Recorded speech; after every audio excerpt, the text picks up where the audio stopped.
তেজপুৰৰ সমাজ জীৱনৰ আটাইতকৈ বয়সীয়ান তথা আজিৰ দুৰন্ত তৰুণৰ দৰে হৈ থকা আন্তঃৰাষ্ট্ৰীয় খ্যাতিসম্পন্ন আলোকচিত্ৰ শিল্পী অসম চৰকাৰৰ বিষ্ণুপ্ৰসাদ ৰাভা বঁটা প্ৰাপক শিল্পী নলিনী বৰুৱাৰ ৯৫ সংখ্যক উপজা দিনটো কালি তেজপুৰবাসী আনন্দ উল্লাসৰ মাজেৰে উদযাপন কৰে।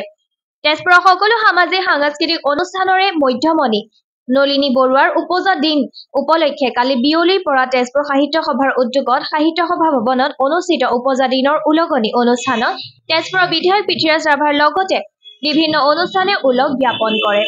আমেৰিকাৰ ফটোগ্ৰাফী জাৰ্নেলত ফটো প্ৰকাশ পোৱা অসমৰ একমাত্ৰ আলোকচিত্ৰ শিল্পী ফটোগ্ৰাফীৰে আন্তঃৰাষ্ট্ৰীয় খ্যাতি লাভ কৰিবলৈ সক্ষম হোৱা অসম চৰকাৰৰ বিষ্ণুপ্ৰসাদ ৰাভা বঁটা প্ৰাপক আলোকচিত্ৰ শিল্পী নলিনী বৰুৱাৰ উপজা দিনৰ উল্লাসপূৰ্ণ অনুষ্ঠানটিতে কিশোৰ প্ৰসিদ্ধ শিৱমৰ পানী পিয়া 2025 শীৰ্ষক এটি বিহুসুৰীয়া গীত আনুষ্ঠানিকভাৱে উন্মোচন কৰে তেজপুৰৰ বিধায়ক তথা বিশিষ্ট কণ্ঠশিল্পী পৃথ্বীৰাজ ৰাভাই। নহৰৰে কুমলীয়া পাত নেমেলি বাহাত ছিঙিবলৈ নিদিওঁ জানা অ মোৰে তেজী মনা মৰমৰে সাঁচি ৰখা সেয়া মোৰ কলিজাৰে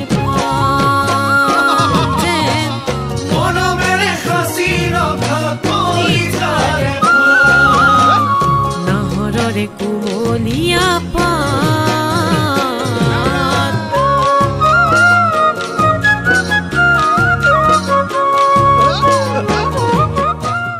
তেজপুৰ সাহিত্য সভাৰ নৱনিৰ্বাচিত সভাপতি তথা অসম চৰকাৰৰ অৱসৰপ্ৰাপ্ত আয়ুক্ত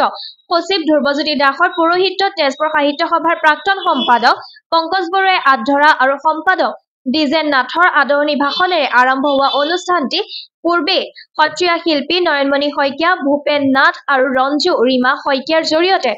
স্বাগত নয়ন শইকীয়াই এটি বৰগীত পৰিৱেশন কৰি জীপাল কৰি তোলে।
ইয়াৰ পিছতে পুৰুধা শিল্পী নলিনী বৰুৱাক তেজপুৰ সাহিত্য সভাৰ তৰফৰ পৰা সভাপতি ধ্ৰুৱজ্যোতি দাস আৰু দ্বিজেন নাথে বিহুৱান আৰু গ্ৰন্থৰ টোপোলা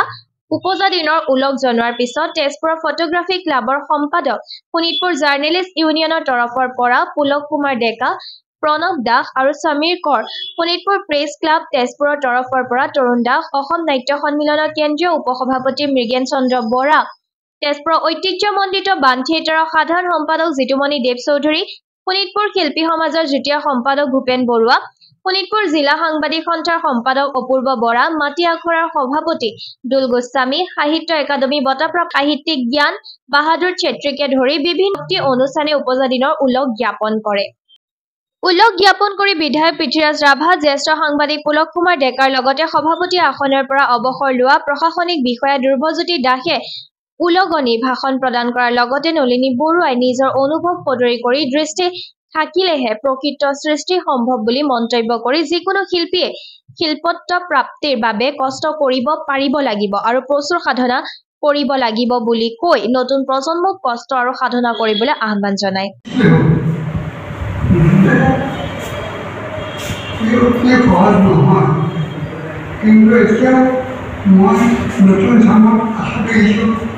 যেনে বিজু বড়ো আৰু এনেকুৱা কেইটামান আছে তেওঁলোকৰ অন্তৰ্দৃষ্টি আছে নতুনত্ব আছে গতিকে মই এইখিনি ক'লোঁ যে ধৈৰ্য লাগিব একেদিনাই একো হ'ব নোৱাৰে তেনেকৈ